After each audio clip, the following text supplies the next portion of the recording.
La 4G Batelma vous présente Ni Vaovao. Tout au long de notre vie, rire nous rend plus forts.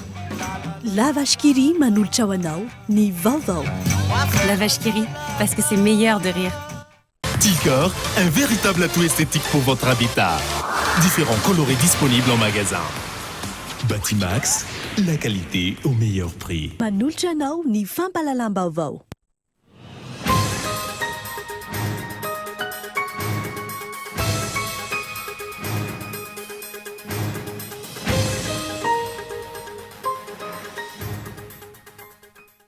Tsy misy resaka politika fa ilain'ny komuna ny taniny ary manana embolana amindranany entany MBS eny Anosipatrana. Olobe ny tanàna Antananarivo renivohitra tamin'ity androany ity. Ankoatr'izay tsy mahalo hofatrano ihany koa ny MBS.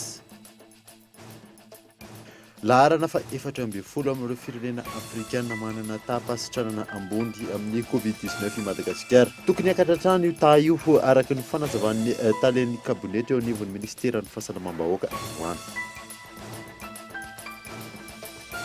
Miato ny fampiasan'ny orinasa telma ireo fitaovana fifandraisana tsy nazahoana alalana avy amin'ny Artek araka ny didy izay navoaka teo anivon'ny filan-kevim-panjakana androany teny Nosy. Mitaky fanazavana amin'nivon'ny tompon'anaikitra ankehitriny ireo mpianatra eo anivon'ny Université Barika Dimy Tomasina mahakasika ny fampodiana azy ireo. Mipetraka koa ny ayahy amin'ny fanesorana ankolaka azy ireo. Eo amin'ny maresaka iraisam-pirenena any États-Unis namoaka tamin'ny fomba ofisialy ny anaran'ireo anampy azy amin'ny fifidianana ho filoham-pirenena ny candidat démocrate Joe Biden. Nisy nampiavaka azy ihany koa ity fanendrena ity. Ny andindreo arahanao afaka fotoana fohy.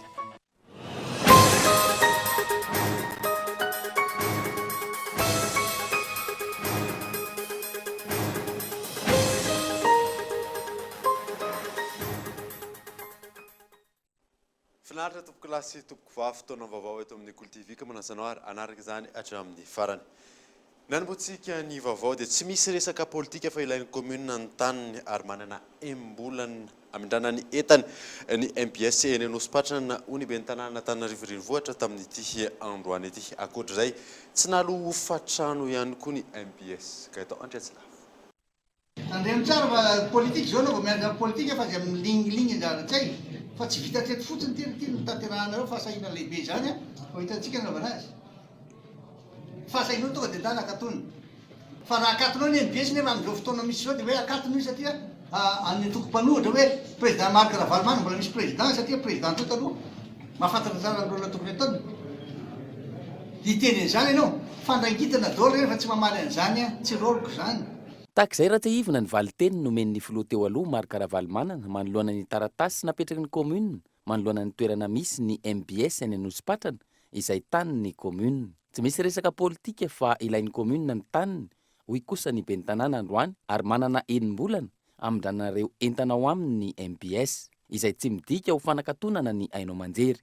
Tsy misy resaka politika mihitsy ny io marina nga manotenen'ny président Ravalmanana tsy mahay politika. Tena marina dia zao ilain'ny komuna ny taniny. MBS dia mipetraka eo ampovoan'ny tanin'ny komuna aty amin'ny sisiny moa misy ny police municipaly sy misy ny direction en travaux publics fanatsarana ny asan'ny komuna ny tediavana. Ary tsisy idirany hoe orinasa amin'ny ainao manjery nizaniza mipetraka teo tovy ihany ny fipetra ho raisin'ny komuna. Ny faharoa diso le famplazana hoe fanenjehana ainao manjery tsy midika fa hoe ho akatin'ny MBS manana enim-bolana izy amindrana ny fitaovany eo amin'ny tanin'ny komuna. Zay ray. Faharoa amina tompon-tany sy tompo-trano dia toko mitsinjo izahay ny komuna. Ny tena marina ny dia MBS mpanao fatrano tsy dia mandro fatrano. Zay ray. Tsara fantatry ny olona fa niofa nio MBS io dia roa tapitrisa isa-taona ho anna tany mirefy 510 mètre carré. Midika izay nandritra ny 20 taona tokony 70 tapitrisa ariary zany tokony aloha. Nitanay anaty comptabilité aloha hatreto dia valy tapitrisa ariary 8 millions d'ariary zay nalohany tamin'ny novembre last tao vao aingana zany. Ka noho izany raha hitsinjo ny kitapobolan'ny commune ny ben'ny tanàna dia tsy maintsy mijery an'izay. Nanomboka ny taona 2000 izany hoe 20 taona no nipetrahany MBS teny Anosipatrana ka ny filoha teo aloha Marc Ravalomanana no nanao sonia ny fifanarahana. Ben'ny tanàna izay président Ravalomanana no nanao sonia ny convention miaraka amin'ny société MBS indray dia Allemagne. Eritrereto raha ohatra ka izaho zao ben'ny tanàna no manao sonia convention ohatr'izany miaraka amin'ny société ako mino fa be dia be ny olona imenimena tsy mipanohatra ihany fa ny vahoaka Antananarivo ny tabataba hoe tena manao fananarotam-pahefana fa tsy mety zany. Farany angamba ny raha ny lalàna ny jerena izahay aloha dia tsy mahita ny MBS ohatran'ny société tsy miexiste intsony tsy mandohetra ka iza moa zany tena miresaka aminay androany politika ve sa mipitantana ny MBS aloha raha ifampiresaka amin'ny commune dia ho raisinay ary hitariaraka amin'eo hoe ahoana ny itondrana ny findrany ny fitaovan'ny MBS manana fotoana izy enimbolana amin'ny rana fotoana. Fanatsarana ny tanàna Antananarivo hatrany no tanjona ary koa ezaka ho fanentanana ny rehetra anara-dalàna. Isan'izany ohatra ny fanatsarana sy ny fanadiovana ny pavillon Analakely izay nahitana tsy fanaran-dalàna maro ihany koa. Raha toa ka 70 ny nankatoavin'ny filan-kevitry ny tanàna nandritra ny fanarahana natao miisa 770 amin'izao fotoana ireo mpivarotra nametraka fitarainany. Tsena lehibe no apetraka eo misy rihana anankiroa. Ny projet moa amin'ny anandromony mbola hoampiseho antsika fa olona maro no azontsika ampidirina sady anatsara koa tsika ny pavillon Analakely izay hita fa tena simba be izay maika moa zao efa akaiky ny vita fa ny aty ambonimbony aty amin'ny pavillon mbola tsaraina. Varotra manodidina ny ray hetsy no vinavinaina ho tafiditra amin'ny tsena vaovao aorina io. Efa nisy fampilazana nomena ireo mpivarotra eo amin'ny pavillon Analakely manoloana ny tetikasa ary nomena 3 volana izy ireo. Mahakasika ny Covid-19 kosa indray dia voalohany tato anatin'ny 10 andro farany verina latsaky ny zatony tranga vaovao vao marina fa tratran'ny coronavirus teto Madagasikara 20 izany tamin'ity androany ity miampy 4 kosa no namony eny miantarandriana. Niena ny tranga vaovao vao marina fa tratran'ny Covid-19 raha ny tatran'ny atoandro teo mijerena. Raha toka maherina izato isan'andro ny tranga tao anatin'ny 10 andro eo izay, tato anatin'ny 420 ora farany, olona 20 tamin'ireo natao fitiliana miisa 400 no vao marina fa mitondra ny tsy mikaretina coronavirus. Faritra maromaro no misy azy ireo. Faritra Nalamanga dia 720 ny tranga vaovao. Tany amin'ny faritra Bongolava ny manaraka tsy misy ny tranga vaovao. Voatily tany amin'ny faritra Bongolava saingy nisy sitrana anankifito Soamatsara kosa. Faritra Tsinanana dia nisy tranga ray vaovao Voatily. Faritra Rotramangoro ny manaraka 420 no isan'ireo tranga vaovao. Avy eo Ambatondrazaka avokoa izy ireo. Faritra Matsiatra Ambony 7 ny isan'ireo tranga vaovao Voatily. Ny faritra Boeny manaraka 9 ny tranga vaovao. Faritra Sofia anankiroa no tranga vaovao indray. Olona vaovao Voatily nitondra ny tsy mikaretina tany amin'ny faritra Sofia, ray tao Antsui, ray Port Berger. Sava roa no tranga vaovao, Sambava avokoa. Faritra Diana ny manaraka 7 ireo olona vaovao Voatily nitondra ny tsy mikaretina coronavirus tany amin'ny faritra Diana, 2 Ambanja ary ny 9 tao Antsiranana. Atsimo Andrefana anankiray ny tranga vaovao. Faritra Androy 2 no olona vaovao Voatily, ray mitondra ny tsy mikaretina, ray tao Ambovombe, ray tao Bekily. Ny ampy 4 kilany no laviny valanaretina ary ny ampy 320 sy 400 ireo sitrana. Ilaina hatrany ny fanamafisana ireo fepetra ara-pahasalamana rehetra raha ny fanazavana. Zava-dehibe io elanelana io tompoko na manao maskara isika ezao foana hoe rehefa voajo io elanelana io le fampikasoana ny fipitian'ny pididrora sy ny sisa zany dia tsy fampikasoka mihitsy ilay olona anankiroa, tsy mbola averin'ilay olona le hoe rehefa iresaka izy na ohatr'izany dia manala tampoka tsy ampozinao zany mety ho fihetsiky ny olona eo anatrehanao. misy mihitsy olona rehefa ohatra maneno tampoka ny finday dia alany tampoka ny masika na ny aritava dia eo izy miteny mafy be dia sendra amin'iny izy mikohaka izay zany le misy fetsika. Dia indrindra koa zany ilay atao hoe fisorohana zany lay fampikasokasohana mety mora ifindran'ilay tsy mikaretina coronavirus.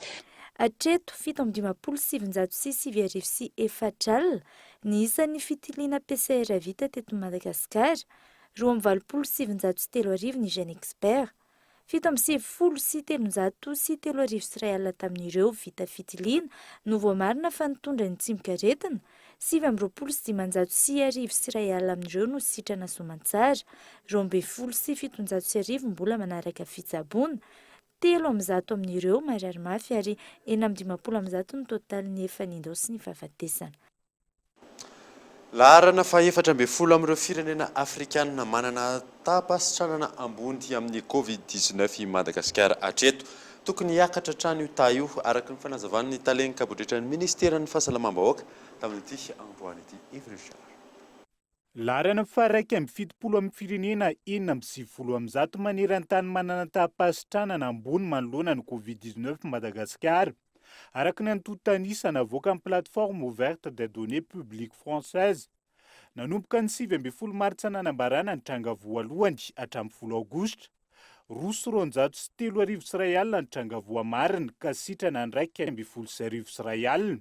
7,7 ny tapasitranana araka io izay mbola andrasana hiakatra hatrany. Raha ny tapafatesany Covid-19 mijery amin'ny ankapobeny ianao eran'izao tontolo izao dia eo amin'ny 800 eo zany. Dikan'izay 7,7 zany taux de guérison. Raha ny tena marina zany ny Madagasikara dia hiakatra ohatr'izay ny taux de guérison raha ny tena marina zany. Amin'izao fotoantsika efa miakatrakatra any amin'ny 7,100 mahery ny tapasitranana satria efa manomboka tapitra daholo zany ny fitsaboanan'ireo marary izay mbola sisa tavela dia mazava ho azy raha tsy maty le marary zany dia sitrana izy ny dikan'izay. Ankoatra ny tapasitranana, isanana raha amin'ny plateforme ouverte des données publiques françaises ny fivoaran'ny Covid-19 eto Madagasikara ihany koa ny tapahafatesana.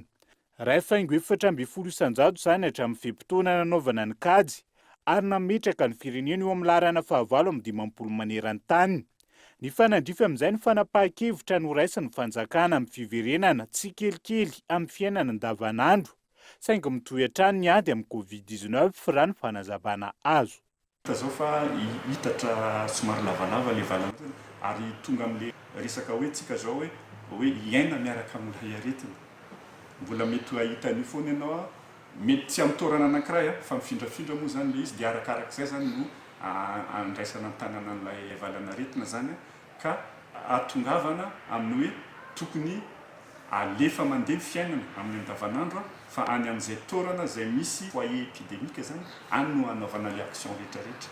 Fa ny fiainan'ny firenena kosa tokony hitohy na ny lafiny ara-tsosialy io na amin'ny lafiny ara-ekonomia. Seychelles no mitana ny laharana voalohany amin'ny firenena maneran-tany manana tapasitranana ambony, izany hoe 7,7 tamin'ireo tranga voamarina 4,20, sitrana avokoa ny 5,20 raha toa ka manaraka fitsaboana ny ray ambiny. Manaraka azy Nouvelle-Zélande izay manana tapasitranana 7,20.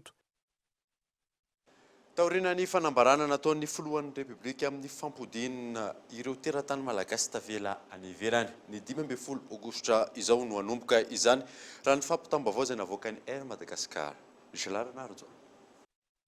Vokatry ny fiparian'ny valanaretina Covid-19 teratany malagasy maro no mbola tavela any ivelany. Taorian'ny fanambarana nataon'ny filohan'ny Repoblika ny alahady teo. Fantatrary fa ny 15 aogositra izao no hanomboka izay fampodiana ny tanindrazana izay amin'ny alalan'ny sidina manokana ho tontosain'ny kompania pitaterina Air Madagasikara. Ho an'ny sabotsy 15 aogositra 2024, ny sidina Paris Marseille Antananarivo nanokatra izany, raha toa ka sidina maromaro hafa avy any amin'ny firenen-kafa no andalam-panatanterahana ihany koa.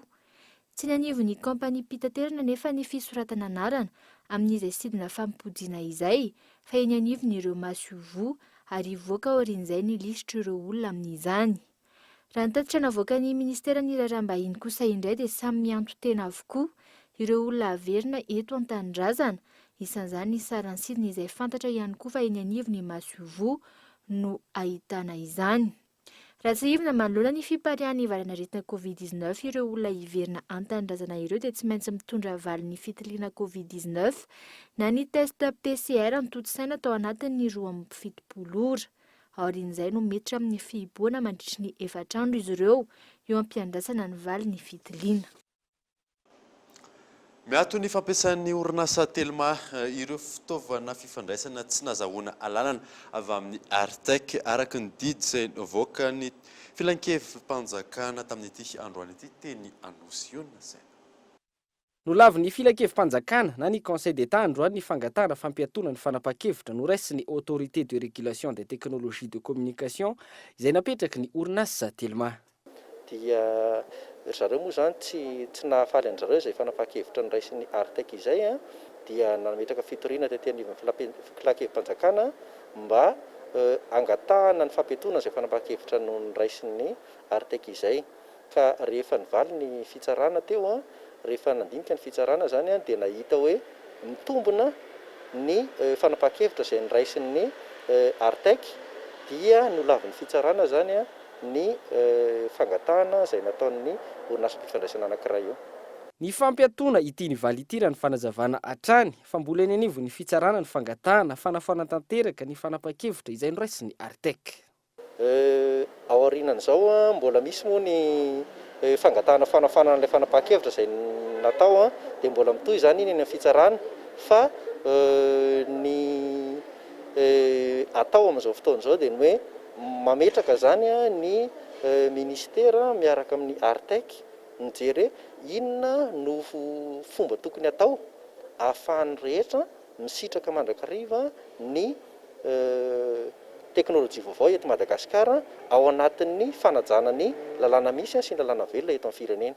Raha tsy ivona nandray fanapa-kevitra ny Artec na ny Autorité de la Régulation des Technologies de Communication izay mpandrindra momba ny fréquence sy ny fitaovan-tsirasira eto Madagasikara fa ampianto ny fampiasan'ny orinasa telma ireo fitaovam-pifandraisana tsy nahazoana alalana. No ny fahitan'izy ireo fa tsy nanaraka ny fepetra sy mivadika tamin'ny fifanarahana natao ny orinasa telma fa ihany koa manembatsembana ny serasiran'ny hafa. Io fanapa-kevitra no raisy ny Artec io izay tsy nankasitraha ny orinasa telma ka izao nampiakarina teo amin'ny filan-kevim-panjakana androany izao. Ho fanatsarana ny ady amin'ny herisetra mianjady amin'ny vehivavy sy ny tanora eto Madagasikara nanolotra vola izay mitetina 10,700 tapitrisa ariary ny gouvernemanta japonais ny 20,100 vola io anampina amin'ny ady atao amin'ny valina retina coronavirus eto Madagasikara io nasay. Nahazo fanampiana mitetina 10,700 tapitrisa ariary avy amin'ny fanjakana japonais i Madagasikara ao anatin'ny tetikasa Tolisabo 2. Io vola io izay natao anamafisana ny ady amin'ny herisetra mahazo ny zaza sy ny tanora, eo ihany koa ny ady amin'ny tsy fanjarian-tsakafo sy ny fanatsarana ny fisitrahan'ny rehetra ny fiahiana ara-tsosialy. Ireo tetikasa ireo izay ho tanterahana any amin'ny faritra Atsimon'ny Nosy amina distrika misy 7. Raha ny nambaran'ny ministry ny fahasalamam-bahoaka, nisy ihany koa ny fampitaovana azo hiatrehana ny valanaretina coronavirus, miampy 20,100 ny vola avy amin'ny tetikasa io. Makany amin'ny district amin'ny faritra anankitelo any amin'ny Atsimo. Izany hoe Androy, Atsimandrefa dia Nosy. Ary hitantsika amin'izao fotoana izao ny eto Analamanga sy ny Alatoamangoro mbola tanjaka tiany valana ity dia mahazo koa ampahany amin'ny ireo vola nazontsika amin'ireto japonais reto moa zany dia ampiasain'ie hividianana kosa izy reto équipement de protection individuelle mampiasa ny fahasalamana ary misy kit médicaux de santé de reproduction rurale teo. Isy rafitra ajoro sy ny mangarahara amin'ny fampiasana ireo fitaovana momba ny fahasalamana sy ny vola fanampiana ho hiatran'ny ny fanazavana. Mba hialantsika ty menenena lava ty hividy an'io tsika ary arahy maso io fampiasana an'io. Dia avy eo ampina koa ny extracteur d'oxygène tsika sy ny respirateur. Maniko eto mba misy comité de pilotage gouvernemental manara-maso inona ny zavatra tokony viditsika amin'ity zavatra ty ny ao tamin'ny communication verbale tao amin'ny gouvernementa maro moa ny ministère intéressé aminy satria vola be ihany izy io mba atao mangarahara ty raha ty. Iarahana miasa amin'ny UNFPA Madagasikara nitetika asa Tolisy Zabô andiany faharoa nambarany masovony Japon nandritra ny fanolorana ireto fanampiana ireto fa lara-pamena ny fanatsarana ny fahasalamam-bahoaka ary efatra amin'ny taona 2019 ny firenena roa tanoho ny ara-miasa momba izany. Tao anatin'izay 20 taona izay manodidina ny 90 miliara ariary ny fanampiana azony Madagasikara. Tahaka ny mazatra tonga eto amin'ny fotoanany dogavatro isika mialohan'ny idirantsika ny tapany faharoa amin'ny vaovao rehefa avy eo ary.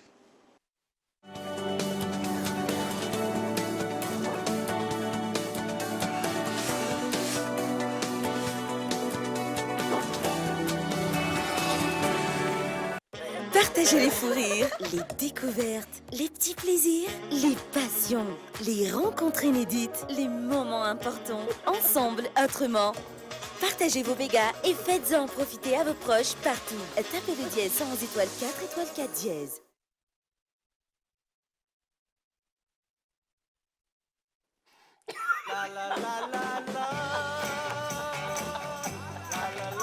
Tout au long de notre vie, rire nous rend plus forts. Ce que nous mangeons devrait en faire autant.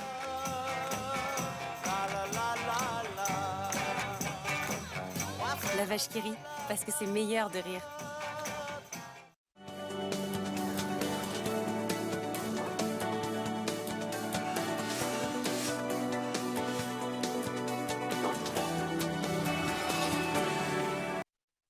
Verina eto amin'ny fampahalalam-baovao isika. Tsy afa-miala amin'ny fanarenana ara-toekarena tsy maintsy atao aorian'ny krizy ara-pahasalamana ireo sehatra tsy miankina. Nisy araka izany fakakevitra nataon'ny masivoan'ny vondrona Europeana, masivoan'ny Alemaina sy ny masivo Frantsay azy ireo. Ka itao Andriatsiravo.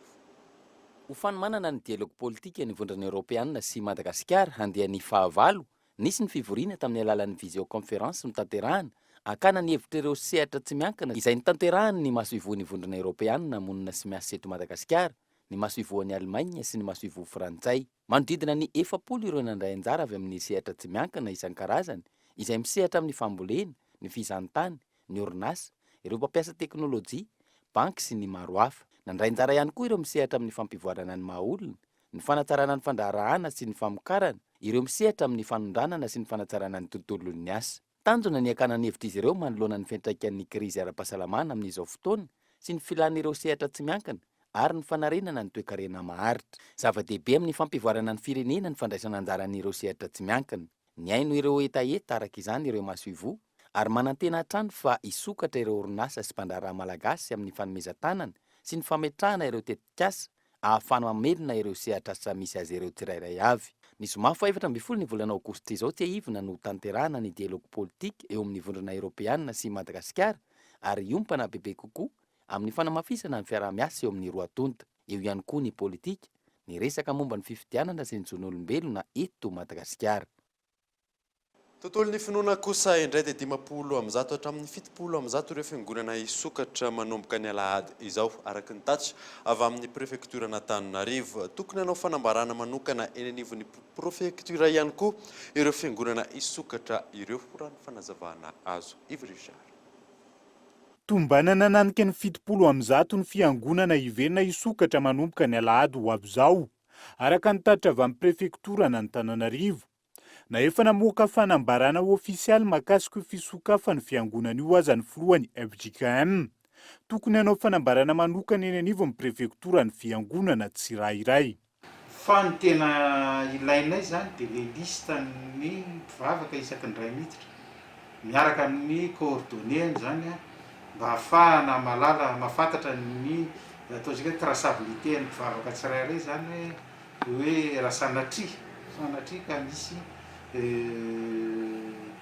misy virus micircule zany amin'ny fiangonana zany dia ahafahana mba fantatra hoe ary le olona tiany contact an'le olona mivavaka rehetrarehetra tao iny tazomina eto fa la demande ny CCO zany dia omenay azy.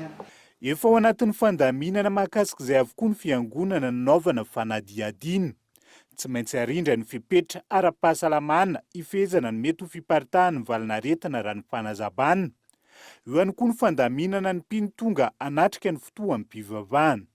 Satria voafetra hoe 10 ny fahavabetsany tsy mety ny 10 na am-piangonana dia tokony efa misoratra anarana melo izany ny olona. Dia ankoatr'izay dia hoe ilay izay ilay manamarina ilay fisoratana anarana ambaravarana. Tonga am-piangonana indray dia voahaja tsara ilay hoe tsy mihoatra ny 10 dia misy elamela na voaja izany ilay elanelana iray metatra na ny eo aloha na ny fanakaiky. Teo aloha fahavabetsany fidirana telo. Fa arakaraka anisan'ny olona moa izany na maharetana an'ilay hoe fidirana firy. Namafisy ny prefektora n'Antananarivo hatrany fa isy ny fidinana ifotony hijerena ny fanarahana ny fipetra ara-pahasalamana ka irosona ny fanakatonana ny fiangonana tsy manaraka ny rindran-damina. Ankoatra ny FJKM namoaka fanambarana milaza ny fisokafan'ny fiangonana anatin'ny synody apartany Antananarivo izay misy sandrahaka amin'ny faritra telo ahitana Analamanga, Itasy, Bongolava ihany koa ny FLM na ny fiangonana Luteranina amin'ny Malagasy.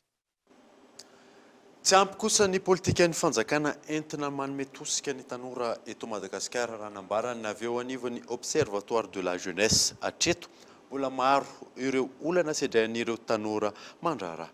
Michel Aranarjo. Miatraika amin'ny sehatra rehetra ny vokatry ny fiparian'ny valanaretina Covid-19, isan'ny mafy amin'izany ny tontolon'ny tanora eto Madagasikara.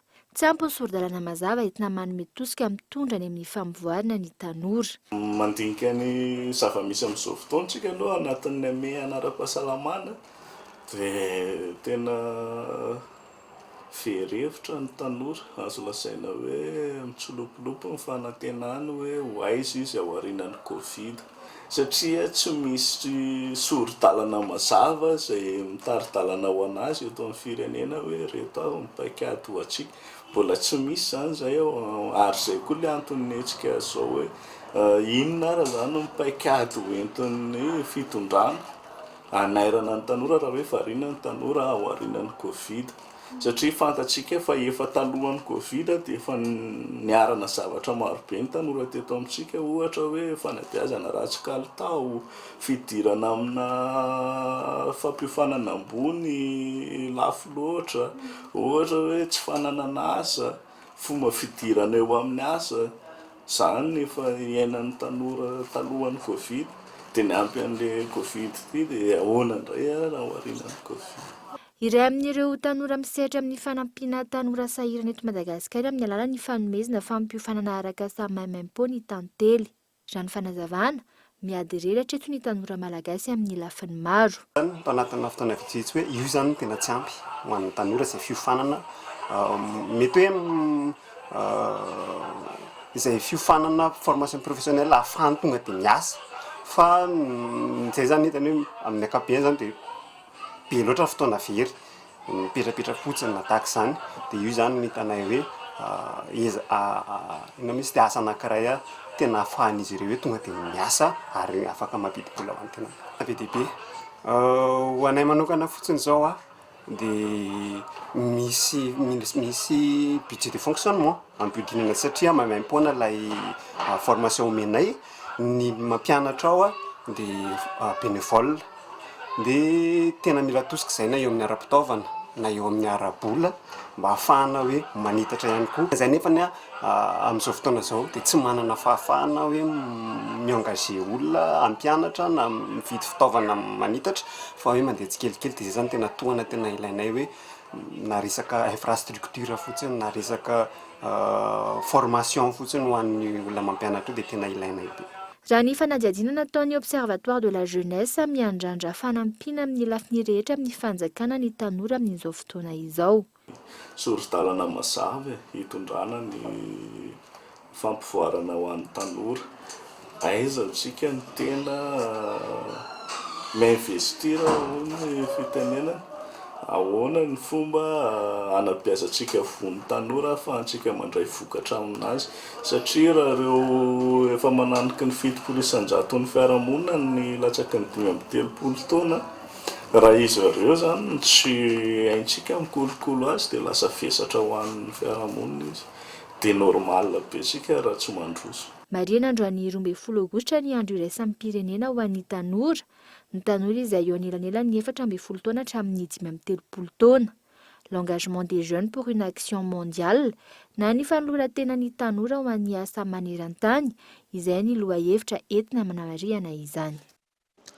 No tanterahana androany ny fanaovatso ny fiara-miasa eo amin'ny Positif Planète AFD sy ny CEA amin'ny fanatsarana ny fanadiovana eo anivon'ny fokotany eto Antananarivo renivohitra, fanamafisana ny rafitra fidiovana sy fanadiovana na ny RF2 ho an'ny fokotany miisa 280. Fanampanazava.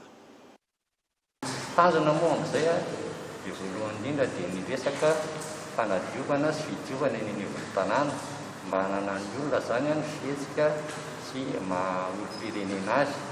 Ezaka be ilay izy satria tsy adio ny tanàna raha tsy mainka avy any amin'ny olona no ataontsika hoe toe-tsaina ahafahana manadio an'io tanàna io.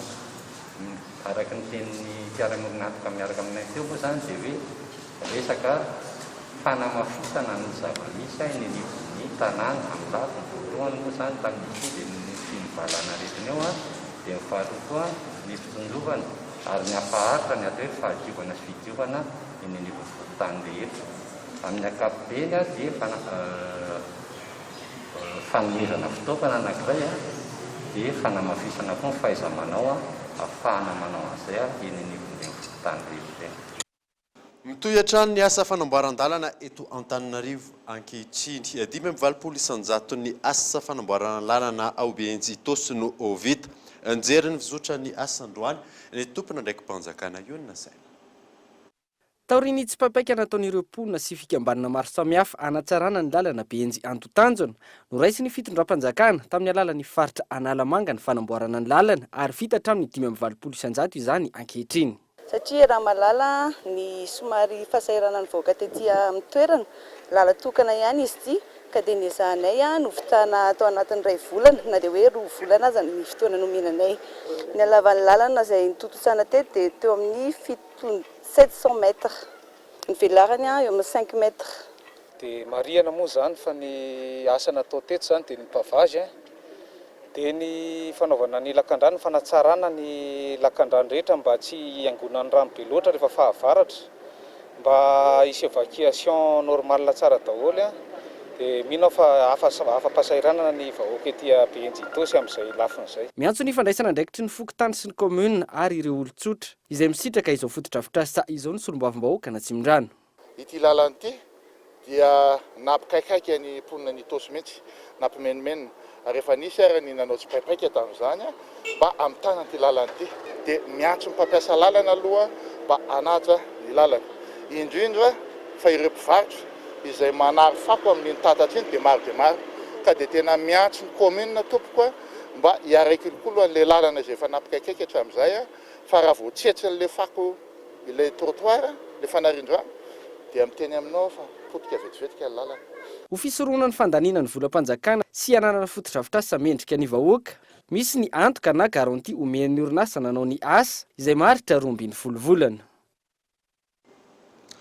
Lafy mavao hafa tanteraka kosa indray dia iray mpianakaviana iray misehatra amin'ny asa fakana sary nandritra ny 20 taona monina ao Antsirabe izay manana ny mampiavaka azy no entina aminao anatin'ity fanadadiana manaraka ity koa TV Antsirabe. Anisan'ireo toerana be mpitsidika eto Antsirabe ny arabe ny fahaleovantena. Ao ireo maka sary atao fahatsiarovana rehefa tonga eto, misy kosa ireo mampilalao ny ankizy. Mpaka sary iray izay efa niasa nandritra ny 20 taona teto amin'ity toerana ity no sendranay tamin'ity anio ity. Fotografy elokely na rafidy izay no tena afantaran'ny be sy maro azy eto Antsirabe renivohitra. Eo amin'ny sehatra ny fangalana sary vita eo ny eo. Ary Randrianirina Jean Fidelis kosa no tena anarany. Manambady amanjanaka izy ary io asa io no tena ameloman'ny ankonany. Ny antony tongana ny roso tamin'ity asa sary ity zany araka ny teniko teo aloha hoe efa niasa tamin'ny orinasa dia taty aoriana moa zany nisy zavatra tsy nifanarahana dia niala tanteraka zany dia tonga dia nanao an'ity asa sary ity. Marina hoe nieritreritra ihany ny tena hoe asa amina orinasa nefa moa ohatram-banana kely depart zany dia hoe alao rangaha dia tonga dia anao asa tena aloha dia izay no natonga nananatanteraka an'ity asa sary ity. Nafinaritra le naka sary satria tsy hoe fiavinavonako asa ny tenenako an'ity fa izy zany azo lazaina hoe asa madio sady distraction zany no fidiram-bola. Dia anisan'ny tiako izy ary tamin'ny fahakelezako aloha mbola nianatra tany amin'ny CEGA zany no ataoko hoe fananana appareil ihany. Dia sady mianatra moa zany no tonga ohatrany mijery an'ilay appareil dia enfin zany hoe rehefa tsy tafita amin'ny fianarana efa tsy mahita asa ako dia aloka tonga dia maka sary. Na dia miasa tena azy izy dia manaja trano ireo fotoana iasana. Manodidina amin'ny 7 sasany maraina izy no manomboka miasa eto ary tsy mitsahatra izany raha tsy amin'ny 7 sasany alina. Marobe ireo sedra efa nidiavina ho irafidy raha ho an'ny resaka sary manokana. Raha ny tena marina aloha zany tamin'ny andron'ny Arzantika zany dia azo lazaina hoe niditra zany ny vola tamin'ny resaka asa sary satria amin'ny maha hoe Arzantika anazy zany mbola tsy nisy numerika dia hita mihitsy hoe songadina zany ny asa sary. Niditra ihany koa nefa ny appareil numerika tetỳ afara, azo lazaina ihany koa hoe nisy ihany zany le rendement fa ny olana kely fotsiny eny ilaina ny hoe fivoaran'ny teknôlôjia tena ilaina io fa ny olana kely fotsiny rehefa tena miparitaka le appareil numerika dia betsaka ny olona naka. Misy tantara manokana ihany koa ity elokely ity raha ny filazany. Misy maromaro anay zany no mitondra ny anarana hoe fidy ao anatin'ny association. Dia atao hoe misy eo amin'ny 2 na isa 3 mitovy raha jerena tampoka. Dia nanapa-kevitra zany ny teny nanazava atao anatin'ny association hoe alaony ianao supprimer tanteraka le hoe fidy fa alaony ianao hitondra n'ity anarana hoe elokely ity ahako. Dia izay moa natonga nananatanteraka an'ilay izy. Ataoko hoe tsy hoe midoka ny tena koa fa eran'i Madagasikara zany dia mahafantatra ny elokely io daholo satria ny antony mahatonga ana miteny an'izay ao anatin'ny fotoana grande vacances zany dia miditra eto amintsika eto Antsirabe ny akamaroan'ny vahiny eran'i Madagasikara. Dia rehefa tonga eto ireo olona ireo ary misy tena miresaka amiko mihitsy. Ohatra fotsiny zao hoe vahiny avy any Tuileries izy, maka sary amiko eto izy. Alao amin'ity manao elokely ity no maka sary fa ity mora fantatra, mora hita. Mbola ao anatin'ny ame anara-pahasalamana trany isika izao ary mandalo fotoan-tsarotra ihany koa ny asa sary. Azo lazaina hoe amin'ny fitenenana amin'ny matematika hoe 0 0 zany ny rendement zao. Ao anatin'ny 1 semaine ianao zany zao raha mahazo sary ianao faravabetsina eo amin'ny 4 paozy eo. Fa ity moa zany no asa hoe asa ho mandrakizay fa ny faniriana zany dia hoe engane mba ho foana tanteraka le coronavirus mba hampandrosany le zavatra ho ataonay satria tao anatin'ny dirana io zay zany dia tena 0 ny fiaramana. Mitaky fanazavana avy amin'ny tompon'andraikitra ankehitriny ireo mpianatra amin'ny oniversité ny Barika 5 Tomasina mahakasika ny fampodiana azy ireo. Mipetraka koa ny ayahin'izy ireo momba ny fanesorana ankolaka. Fanantena. Manainy amin'ny fanesorana ankolaka mialohan'ny fotoana amin'ny tranony ireo mpianatra monina ao amin'ny campus universitaire Barika 5 ao Tomasina ankehitriny. Ny faran'androany mantsy ny fiam-potoana andraisana ny anarana sy ny sarandalana ho an'ireo mpianatra maniry ny amonjy ny fiaviany. Tsy mazava ny fipetra ambadik'io fampodiana io raha nambaran'ireo mpianatra. Manoloana izany mitaky ny fanazavana feno avy amin'ny tompon'andraikitry ny oniversite izy ireo mikasika ny fitohizan'ny fampianarana eo ihany koa ny trano ho an'ireo mpianatra mijanona ao anatin'ny campus. Na izany aza nanambara izy ireo fa tsy mandavelively ny fampodiana ireo mpianatra maniry ny andehody. Manoty fiodiana fa mila fagnazavagna kosa izahay makasiky voalohany ny fianarana ato aminay. Mitohy ve ny fianarana en ligne izay misy aminay ato raha ohatra mody izahay sa ho tapaka. Aforiana no miditra mianatra azava aminay zegny fa université atreto tsy magnazava na dia kely aza makasiky raha zegny. Raha toa ka mody izahay manakory ny tragnonay satria zegny anisany olana eto. Misy ny hody, misy ipetraka. Le hody tsofigny rano. Zay mipetraka atao akory, alagna agnatin'ny tragno sa tsy alagna agnatin'ny tragno. Fitakenanay tompoko mitaky égalité de traitement zay. Ny agny fianaran-tsoa misy mpianatra nody, ny Toliara misy mpianatra mody, Mazenga misy mpianatra mody sy ny sisa, fa misy ny mijanona ao amin'ny campus. Tsy kitikitihana. ary nambarany madame ministre izy nandalo taminay taty tsisy mpianatra mivoaka agnatin'ny tragno amin'ity 2020 araka izany manome 420 ora ny tompon'andraikitra ireo mpianatra ao amin'ny université barika 10 mikasika ireo fitakiana ireo tsy aivina namoaka fanambarana an-tsoratra ny fiadiadinan'ny universitény Toamasina ny 7 aogositra lasa teo mahakasika ny fikarakarana ny fodian'ireo mpianatra any amin'ny ray aman-dreniny voalaza tao anatin'izany fa ny zomasy sabotsy ho avy zao ny fiaingana voalohany amin'izany fampodiana izany. Nidina anjery ny fianakavian'ireo olona niara-ny herisetra nataona andiana miaramila Aout mandidy omaly nisy olon-tena avy ao anivon'ny tafika malagasy efa nandraisana fepetra ireo miaramila ireo raha ny fanazavana azo ny alarana avizao. Taorin'ny disadisa sy fihetsika voakajy ho fioaram-pefy nataon'ireo andiana miaramila avy ao amin'ny 2e BIA Tsiroromandidy niseho tao be mangoraka commune Fionana district Tsiroromandidy ny faran'ny herinandro teo nidina tany an-toerana ny délégation avy ao amin'ny tafika malagasy nankahery ireo mponina nisy ihany koa ankilan'ny fifampiresahana teo amin'ny rotonta izay natrehan'ireo tompon'andraikitra ao an-toerana nandritra io fandalovana io namafisin'ny mpitarika ny délégation fa isy ny sazy ampiarina amin'ny miaramila ioaram-pefy tamin'ny iraka nampanaovina azy ary amafisina ihany koa ny toromarika momba ny fitsipy-pitondrantenan'ireo miaramila mamita iraka tsy hiverena ny tranga tahaka izao.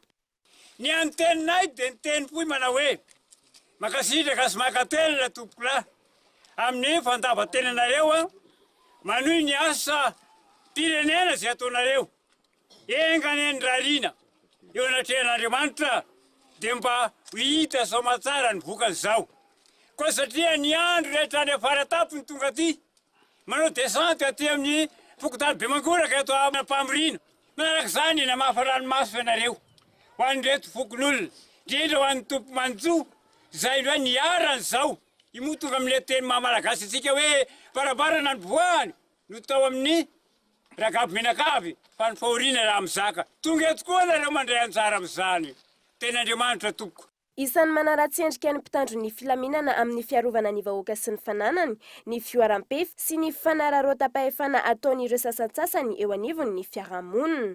Very fanantenana ny mponina ary misy ary ireo manan-kevitra isafidy ny fitsaram-bahoaka raha misy ny tranga. Voararany lalàna nefa izany. Misy ihany koa ny lalàna mifehy amin'ny mampitandro ny filaminana voalohany ary amin'ny maha-olona faharoa ka iangaviana ny isam-batan'olona ametraka fitarainana avy hatrany raha misy ny fioaram-pefy ataon'izy ireo.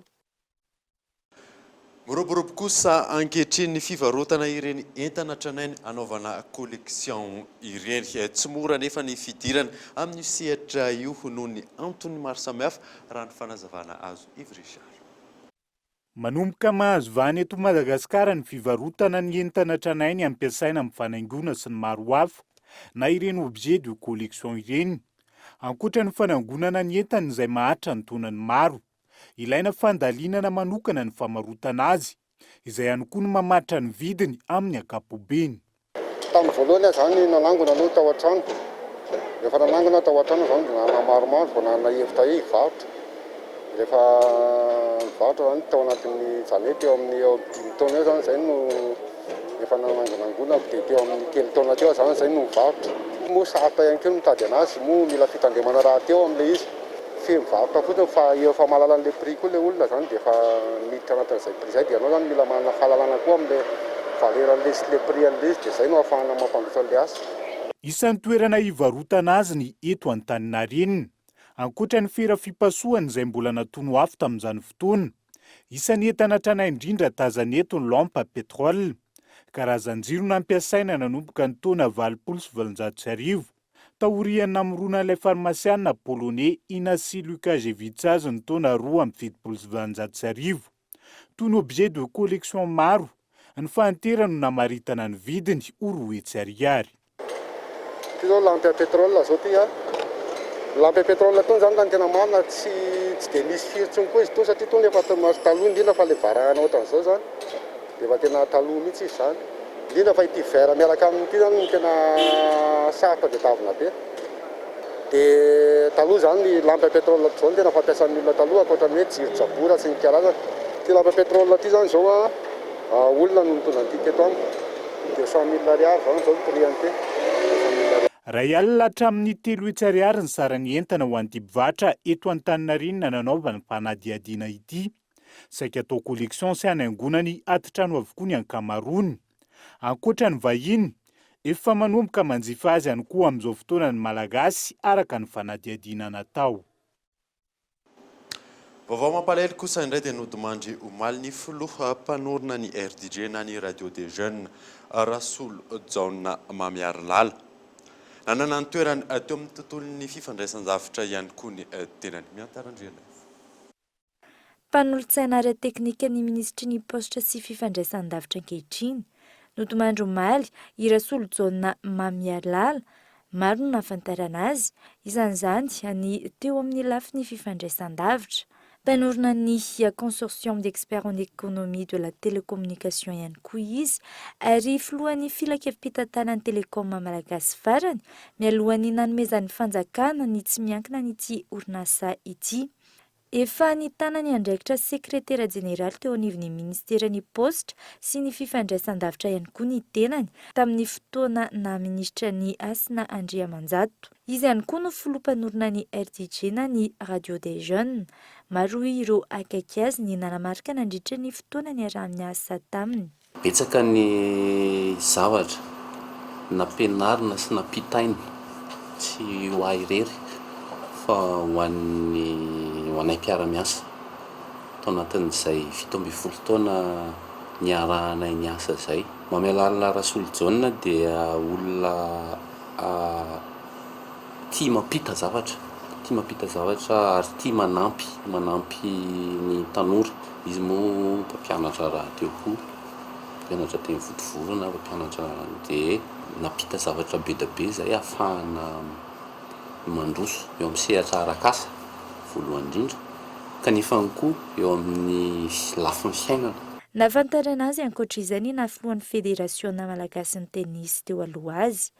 Ny fianakaviam-ben'ny Kolo TVFM dia mirary finoana feno ho an'ny fianakaviany. Maresaka iraisam-pirenena any États-Unis namoaka tamin'ny fomba ofisialy nanaran'ireo anampy azy amin'ny fifidianana ho filoham-pirenena ny candidat démocrate Joe Biden. Nisy nampiavaka azy ihany koa ity fanendrena ity fanadina. Namoaka fanambarana omaly talata ny candidat ho filoham-pirenena Amerikanina Joe Biden mikasika ny nanendreny ny loholona avy ao Californie Kamala Harris ho colistière. Ny colistière izay afaka misolo ny toeran'ireo candidat ho filoham-pirenena raha toa ka misy ny tranga tsy hahafahan'izy ireo manatanteraka ny andraikiny. Voalohany eo amin'ny tantaram-pirenena Amerikana araka izany no nisy vehivavy mainty hoditra, voatendro colistière ary voalohany no mety isian'ny vehivavy ho filoha lefitra any États-Unis. Manoloan'izany, nanambara ny filoha teo aloha Barack Obama tamin'ny alalan'ny tambajotra tserasera fa isan'ny mendrika io toeran'io ity loholona ity. Nanamafy izany ihany koa ny filoha teo aloha Bill Clinton sy ny vadiny. Notsindrin'izy ireo fa anisan'ny mpitantana mahay ary miaro ny saraba-be-bahoaka ny loholona Kamala Harris. Naneho ny heviny ihany koa ny filoham-pirenena Amerikanina Donald Trump. Navohitra nandritra izany ireo lesoka izay natao amin'ity loholona ity. Etsy ankilany, niarahaban'ny loholona Kamala Harris ny filoha lefitra ankehitriny, Mike Pence, manome fotoana ireo mpifaninana ho filoha lefitra ny tenany amin'ny adi-hevitra izay ho tanterahina ny volana Oktobra ho avy izao. Adi-hevitra izay anisany andrasan'ny vahoaka Amerikanina. Izay mamarina vaovao tamin'ity androany ity hankasitrahana ianao nanaraka izany soava tsara ato.